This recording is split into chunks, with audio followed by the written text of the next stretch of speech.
Hi dear students, in this video lecture we focus on the next topic and this is the sex link inheritance.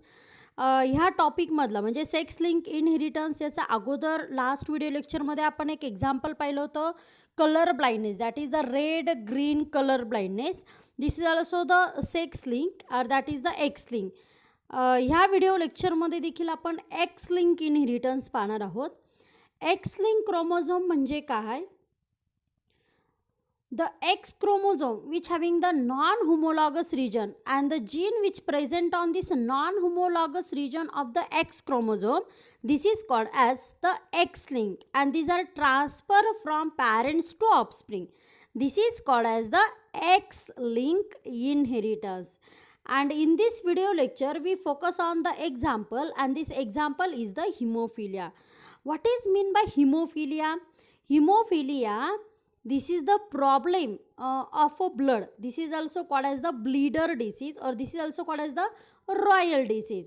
हा problem हिमोग्लोबिनचा आहे म्हणून त्याला haemophilia नाव आहे. यामध्ये blood clotting होत नाही म्हणून त्याला ब्लीडर डिसीज म्हणतात. आणि हा रॉयल फॅमिलीमध्ये आहे म्हणून त्याला रॉयल डिसीज देखील म्हणतात. Haemophilia, this are also spell haemophilic. Haemophilia is a mostly inherited genetic disorder and that impair the body's ability to make a blood clot.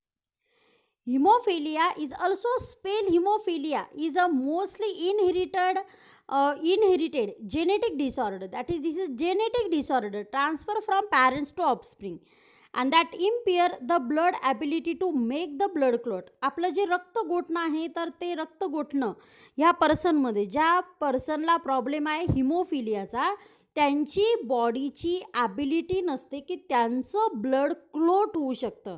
आणि असा जो प्रॉब्लेम आहे this is the haemophilia. these are inherit from parents to offspring and because of this is the inherited genetic disorder and a process this needed to stop bleeding. आणि ह्या पर्सनमध्ये ज्यांच्यामध्ये हा haemophilia problem आहे त्यांना need असते, गरज असते त्यांचं जे ब्लीडिंग आहे ते स्टॉप होण्याची. This haemophilia this are divided into the different types. हे हिमोफिलियाचे देखील वेगवेगळे प्रकार पडतात. आता आपलं जे ब्लड आहे तर blood this are made up of from the plasma. हे प्लाझ्माचं तयार झालेलं आहे.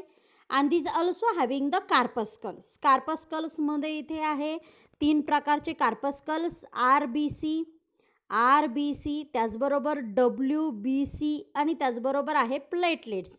मग RBC म्हणजे काय?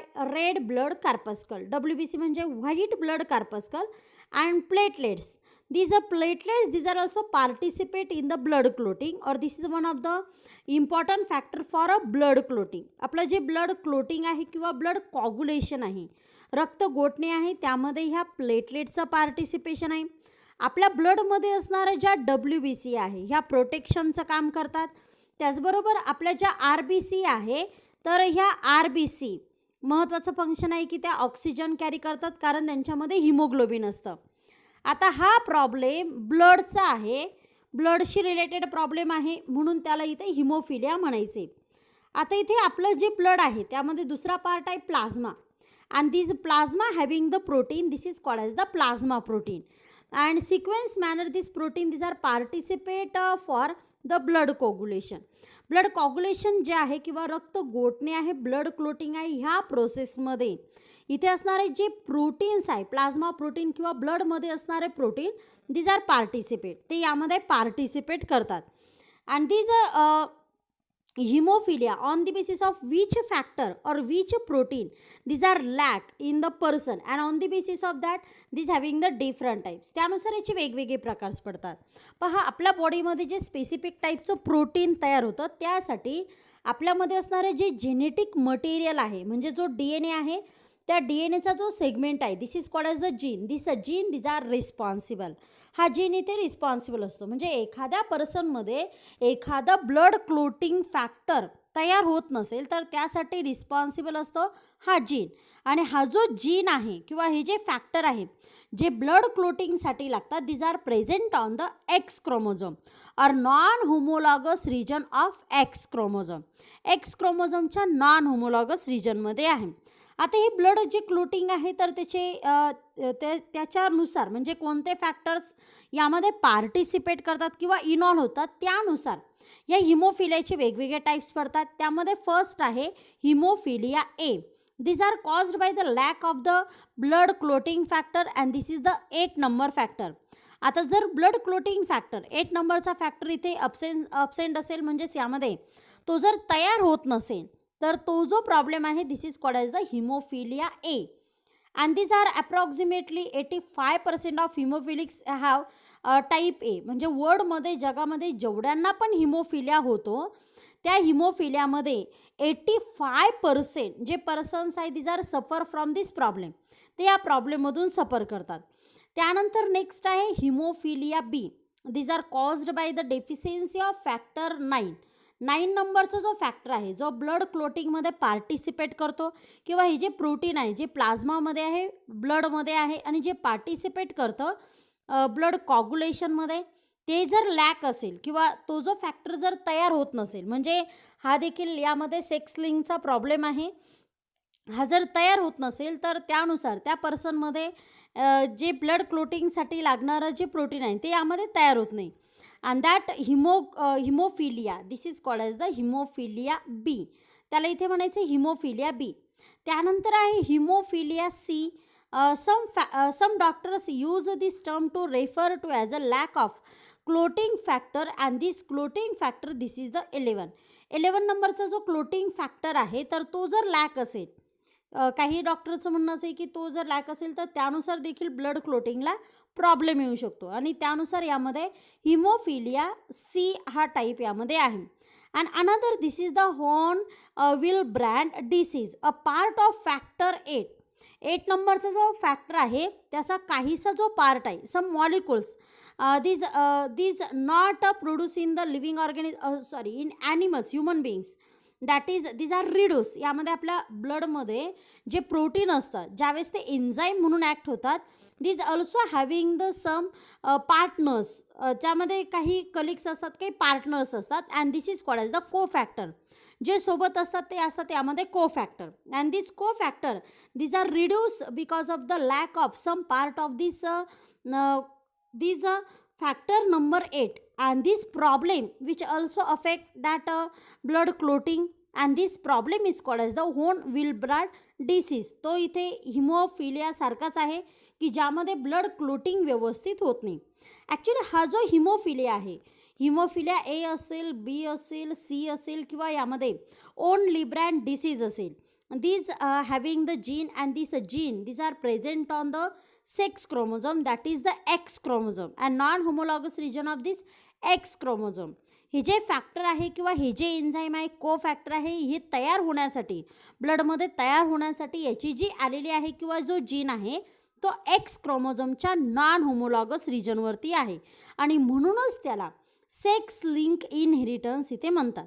मग इथे हा जो हिमोफिलिया आहे तर हा हिमोफिलिया ॲक्च्युली हिमोफिलियाची स्टोरी अशी की हिमोफिलिया याला रॉयल डिसीज असं म्हणतात कारण हिमोफिलिया जो आहे these are affected in the royal families. Royal फॅमिलीची जी हिस्ट्री आहे for example England, Germany, Russia, Spain. In 19th and 20th century the Queen Victoria of England who ruled from these 1837 to 1901 and was believed to have been the carrier of this hemophilia. ही हिमोफिलियाची carrier आहे. Carrier म्हणजे ती जी राणी Victoria आहे तर तिच्यामध्ये ही आलेली present आहे जी हिमोफिलियाची आहे. Actually hemophilia this express in a recessive condition, these are not express in heterozygous condition and this Victoria this suffer from this heterozygous condition and because she was called as a carrier and this allele or a gene these are passed from one generation to another generation and so that this Victoria having the child and this child that she having the 9 children and out of that the 3 which suffer which having this allele. यामध्ये तिला जे 9 child's आहे, त्या 9 चाइल्ड्सपैकी 9 जे children's आहे, त्यापैकी 3 जे आहे तर त्यांच्यामध्ये ही आलेली गेलेली आहे. That means these are transfer from parents to offspring or one generation to another generation. एका पिढीकडून दुसऱ्या पिढीकडे ती जात असते. मग इथे कशा पद्धतीने हे इनहेरिट होतं हे आपण यामध्ये थोडक्यात समजून घेऊ. You can see this photo ही इथे तुम्ही पाहू शकता. यामध्ये इथे हा जो फोटो आहे तर यामध्ये जी पॉसिबिलिटी आहे ती पॉसिबिलिटी इथे दिली आहे. You can see here the father these are no haemophilic. No haemophilic म्हणजेच यामध्ये हिमोफिलियामधून जे फादर आहे ते सफर करत नाही. Actually this allele these are present on the X chromosome. ती एक्स क्रोमोझोमवरती आहे. अँड रिमेंबर जे फादर असतात किंवा जे मेल असतात त्यांच्यामध्ये जी आलेली आहे ती आपण डिनोट करतो एक्स स्मॉल एच. यानुसार ती एक्सवरती असते आणि नॉर्मल जी आलेली आहे ती आपण एक्स आणि कॅपिटल एच अशा पद्धतीने इथे घेत असतो. मग एखादे पॅरेंट्स जर सफर करतायत, हिमोफिलियामधून सफर करतायत, तर इथे आपण त्याला म्हणू शकतो की जे पॅरेंट्स आहे, जे फादर आहे ते जर सफर करत असेल तर त्यांच्यामध्ये एकच एक्स असतो, वाय असतो आणि सेम लास्ट लेक्चरमध्ये देखील याबद्दल मी बोलले होते की जे मेल असतात, पुरुष असतात, त्यांच्यामध्ये एकच एक्स क्रोमोझोम असतो आणि त्या एक एक्सवरती असणारी जी रेसेसिव्ह आलेली आहे ती यामध्ये एक्सप्रेस होते. आता कोणती आलेली डॉमिनंट आहे आणि रेसेसिव्ह आहे हे कशाच्या बेसवरती आहे तर डॉमिनंट आलेली रेसेसिव्ह आलेला मास्क करते आणि त्यानुसार डॉमिनंट एक्सप्रेस होते. मग इथे जो मेल आहे, पुरुष आहे, त्यांच्यामध्ये एकच एक्स क्रोमोझोम आहे आणि दुसरा वाय क्रोमोझोम आहे. वायच्या नॉन होमोलॉगस रिजनवरती ज्या आलेलीज आहे तर त्या डिफरंट टाईपच्या आहे. म्हणजे एक्स जो आहे तर त्यावरती जर ही डिसीज कॉझिंग आलेली असेल मेलमध्ये तर ती एक्सप्रेस होणार आहे. कारण त्याला सप्रेस करण्यासाठी किंवा त्याला मास्क घालण्यासाठी नॉर्मल जी आलेली आहे तर ती ह्या मेलमध्ये नसणार आहे. आणि जर एखादा मेल हिमोफिलियामधून सफर करतोय तर त्यामध्ये असणार आहे एक्स स्मॉल एच आणि वाय. रिमेंबर मेल कधीही एक्स लिंक इनहेरिटन्स जे आहे तर त्यामध्ये मेल कधीही यामध्ये कॅरियर नसतो. फिमेल जर कॅरियर असेल तर यामध्ये इथे लिहू शकतो आपण एक्स कॅपिटल एच आणि एक्स स्मॉल एच. म्हणजे ही फिमेल कॅरियर आहे. हेट्रोझायगस कंडिशनला रेसेसिव्ह आलेली एक्सप्रेस होत नाही आणि त्यानुसार ही फिमेल असणार आहे रेसेसिव्ह. त्यानंतर जर ती फिमेल हिमोफिलिक असेल तर X small H and X small H that female these suffer from these हिमोफिलियामधून ती सफर करते. मग इथे पहा हे फादर आहे ज्यांना हिमोफिलिया नाही आहे किंवा आपण असं म्हणू शकतो की हे जे मेल आहे यांना हिमोफिलिया नाही आहे. बट इथे जी मदर आहे, आई जी आहे, these are the carrier of this hemophilia. हिमोफिलियाची कॅरियर आहे. हिमोफिलियाची कॅरियर आहे मीन्स म्हणजेच यामध्ये ही जी फिमेल आहे तर ही फिमेल यामध्ये तिच्यामध्ये आलेली आहे. ती नॉर्मल दिसते, ती नॉर्मल असणार आहे. तिच्यामध्ये ब्लड क्लोटिंग फॅक्टरची जी आलेली आहे तर ती यामध्ये प्रेझेंट आहे. But these are present on a single chromosome and this is called as the heterozygous condition. इथे एक्स आणि एक्स दिलेलं आहे but one X these are show by the red colour. That means affected allele or these hemophilic allele these are present on one chromosome. This is the heterozygous condition. They produce the offspring and these are offspring having the possibility. The son these are normal कारण हा जो mail आहे, पुरुष जो आहे, father जे आहे तर या फादरमधून मुलांमध्ये वाय क्रोमोझोम जाणार आहे आणि आईमधून एक्स जाणार आहे. मग यांना होणारा जो मुलगा आहे तर तो मुलगा इथे नॉर्मल असू शकतो कारण वडिलांचा एक्स आला आणि आईचा जर नॉर्मल एक्स आला तर यांना अशा पण मुली होऊ शकतात की ज्या इथे कॅरियर असू शकतात. म्हणजे वडिलांचा एक्स मुलीमध्ये येणार आहे, आईचा एक्स येणार आहे. मग आईचा जर एक्स इथे येतोय आणि हा हिमोफिलिक एक्स जर आला तर ही मुलगी कॅरियर असणार आहे. त्याचबरोबर त्यांना असाही मुलगा होऊ शकतो की यामध्ये जो हिमोफिलिक असेल. हिमोफिलिक कसा की कारण वडिलांमधून तर वाय क्रोमोझोम येणार आहे, आईमधून कोणत्याही मुलामध्ये जो एक्स क्रोमोझोम असतो ते त्याच्या आईचा आलेला असतो आणि वाय हा वडिलांचा आलेला असतो. मुलीमध्ये जे एक्स क्रोमोझोम असतात त्यातले जी पेअर आहे त्यातला एक क्रोमोझोम आईचा असतो आणि एक वडिलांचा असतो. मग इथे जर दोन्हीही म्हणजे वडिलांचा तर नॉर्मलच क्रोमोझोम येणार आहे आणि आईचं दिल जर इथे नॉर्मल क्रोमोझोम आला तर त्यावेळेस जी डॉटर असणार आहे, जी मुलगी असणार आहे, ते असणार आहे नॉर्मल. म्हणजे जर पॅरेंट्समध्ये फादर जर नॉन हिमोफिलिक असेल म्हणजे नॉर्मल असेल आणि मदर जर कॅरियर असेल then having the possibility that is the 25%. These are normal son, 25% carrier daughter, 25% affected sons, and 25% these are the normal daughters, and these are the possibility you can see here. तुम्ही इथे ह्या possibility इथे पाहू शकता. त्यानंतर जर असं झालं तर यामध्ये हिमोफिलिक फादर आहे आणि नॉर्मल मदर आहे, तर त्यावेळेस पॉसिबिलिटी काय असेल, तर इथे मुलगा जो आहे मुलांमध्ये वडिलांना जर हिमोफिलिया असेल तर त्यांच्या होणाऱ्या कोणत्याच मुलाला जे सन्स आहे त्यांना हिमोफिलिया होऊ शकत नाही. कारण वडिलांकडून मुलांमध्ये वाय क्रोमोझोम जात असतो आणि वायवरती ही आलेली प्रेझेंट नाही आहे. सो यांना जेवढे पण मुलं होतील ते नॉर्मल असणार आहे. म्हणजे 50% यामध्ये नॉर्मल असणार आहे. सगळेचे सगळे मुलं, जर नुसते मुलांचा विचार केला तर सगळे सन यामध्ये नॉर्मल असणार आहे. आणि ऑफस्प्रिंगपैकी आपण कॅल्क्युलेट केलं तर यांचे 50% ऑफस्प्रिंग म्हणजे अपत्य ही यामध्ये पॉसिबिलिटी आहे नॉर्मल. त्याचबरोबर जे फादर आहेत त्यांचा एक्स क्रोमोझोम मुलींमध्ये जात असतो, त्यामुळे यांच्या सगळ्याच्या सगळ्या ज्या मुली आहेत तर त्या असणार आहे carrier. That is having the possibility, these are the 50-50%.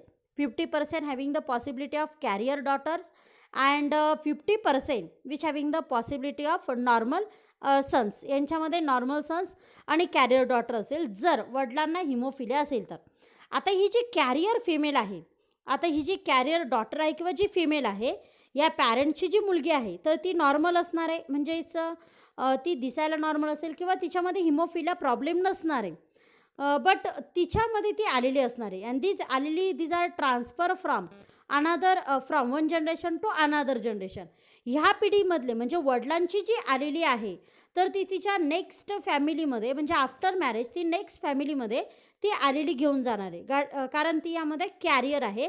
This show the heterozygous condition. ही इथे हेट्रोझायगस कंडिशन इथे शो करते. मग जर तिचं लग्न, समजा ही कॅरियर मुलगी आहे आणि त्या मुलीचं लग्न झालं, मग ती आई बनली, मदर बनली आणि तिचे जे हजबंड आहे तर समजा ते पण हिमोफिलिक आहे, तर त्यावेळेस म्हणजे हजबंड वाईफमध्ये हजबंड जर हिमोफिलिक आहे आणि वाईफ जर कॅरियर आहे किंवा आपण आईवडिलांमध्ये घेतलं तर वडील जर हिमोफिलिक आहे आणि आई जर कॅरियर आहे, तर त्यावेळेस पॉसिबिलिटी काय असेल पहा. त्यावेळेस पॉसिबिलिटी असणार आहे की यांना जे सन होतील, मुलं होतील, तर त्यामध्ये 25% इथे जर पाहिलं आपण नॉर्मल सन होऊ शकतात. त्यानंतर इथे 25% हिमोफिलिक सन किंवा अफेक्टेड सन होतील. बट हे जे अफेक्टेड सन आहे this because of the chromosome which carry from this mother. आई जी आहे तर त्या आईकडून आलेल्या क्रोमोझोममुळे ह्या मुलांना अफेक्ट होणारे प्रॉब्लेम होणार आहे. ॲक्च्युली वडिलांकडचा त्यांच्यामध्ये वाय क्रोमोझोम येणार आहे जो की यामध्ये नॉर्मल असणार आहे. त्यानंतर यांना अशा मुली होऊ शकतात की ज्या कॅरियर असेल आणि त्याचबरोबर अफेक्टेड असेल. म्हणजे कॅरियरची पॉसिबिलिटी आहे 25% आणि अफेक्टेड डॉटरची यामध्ये पॉसिबिलिटी आहे 25%. बट क्वेश्चन जर यामध्ये अशा पद्धतीने विचारला गेला की what is the possibility of affected offspring, नुसतं ऑफस्प्रिंग हा जर वर्ड यूज केला तर दिस आर द 50% यामध्ये अफेक्टेड. कारण यामध्ये ऑफस्प्रिंग म्हटलं आहे, डॉटर आणि सन नाही म्हटलं. जर अफेक्टेड ऑफस्प्रिंग म्हणलं, if the father suffer from the haemophilia and mother is carrier, then what is the possibility of their offspring. Then the offspring in which the 50% possibility these are affected and 25% these are carrier and 25% these are the normal. These are the possibility of offsprings. But इथे daughter आणि सन असं जर यामध्ये clear असेल तर त्यावेळेस आपण सांगू शकतो की 25% यामध्ये जे सन आहे ते नॉर्मल असेल, 25% carrier, 25% sons these are haemophilic and 25% daughter these are also haemophilic. अशा पद्धतीने यामध्ये इथे पॉसिबिलिटी आहे. त्यानंतर आता हाच प्रॉब्लेम आपण पी डिग्रीनुसार इथे समजून घेऊ. पी डिग्रीनुसार तो कसा येईल हे आपण समजून घेऊ.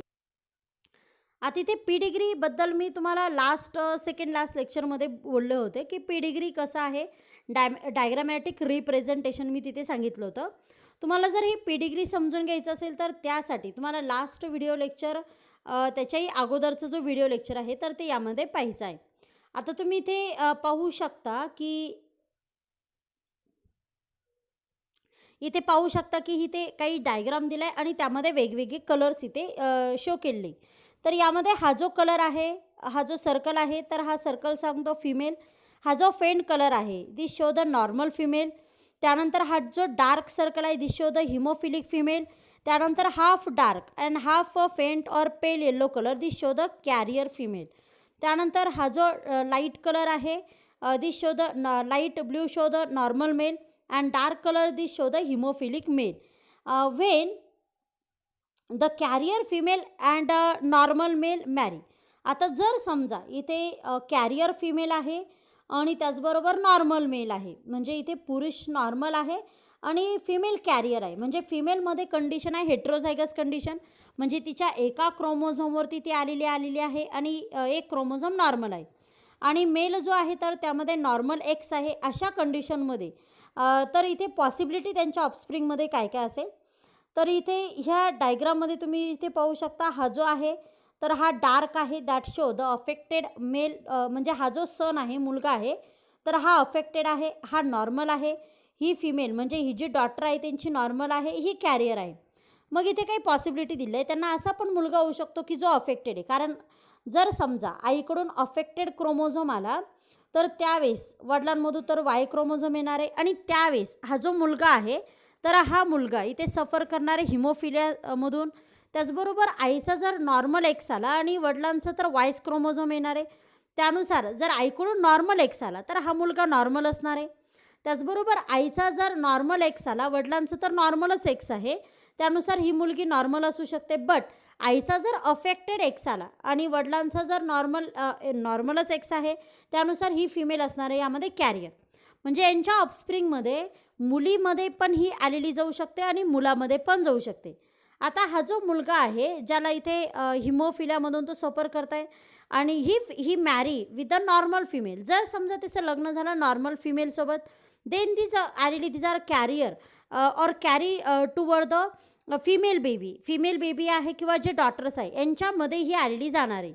लक्षात ठेवा, जर इथे फादर सफर करताय हिमोफिलियामधून किंवा एक्स लिंक इनहेरिटन्स त्यांच्यामध्ये असेल आणि जर इथे त्यांची वाईफ नॉर्मल असेल तर त्यावेळेस ही जी आलेली आहे किंवा हा जो क्रोमोझोम आहे तो फक्त मुलीमध्ये जाणार आहे, मुलामध्ये जाणार नाही.